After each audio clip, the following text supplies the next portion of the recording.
Awal mula kejadian KDRT tersebut, Mbak Melisa mengetahui chat dari DM IG yang di situ chatnya mesra, chat antara suami dengan laki-laki yang berada dalam mobil tersebut. Jadi di situ Mbak Melisa mengetahui chat mesra dari HP si laki-laki yang kebetulan posisinya di depan, Mbak Melisa di belakang dan melihat chat itu.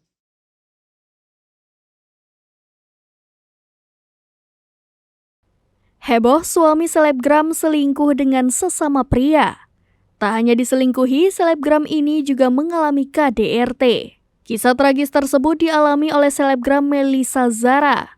Selebgram yang memiliki nama asli Melisa Marditawati ini ditimpa isu suaminya seorang gay atau homoseksual. Suaminya diketahui berselingkuh dengan sesama pria. Yang mengenaskan, pria selingkuhan suaminya itu ternyata adalah saksi saat pernikahan mereka. Tak sampai di situ, bahkan Melisa Zara juga menjadi korban kekerasan dalam rumah tangga oleh suaminya karena perselingkuhannya diketahui. Melisa Zara diketahui sudah sering memergoki suaminya saling kirim chat mesra dengan pria lain. Bahkan ia pernah melabrak salah satu pria simpanan suaminya yang akhirnya meminta maaf meski tidak mengakui hubungan gelap mereka.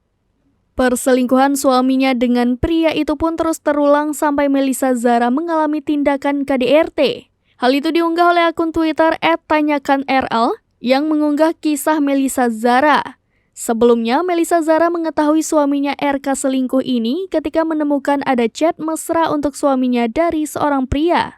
Namun Melisa Zara justru mengalami KDRT, rambutnya dijambak dan tangannya dicengkram sampai kepala terbentur ketika meminta penjelasan dari suaminya RK. Setelah meminta klarifikasi tapi tidak ada jawabannya, mungkin melegakan hati Mbak Melisa, singkat cerita terjadilah KDRT tersebut. Melisa telah melaporkan suaminya RK ke Polres Kediri Kota atas dugaan KDRT. Ia pun kemudian menggelar konferensi pers beberapa waktu lalu dan menjabarkan bukti kekerasan secara fisik dan mental. Sejumlah netizen pun heran dan merasa kasihan dengan Melisa Zara yang menjadi korban penyuka sesama jenis.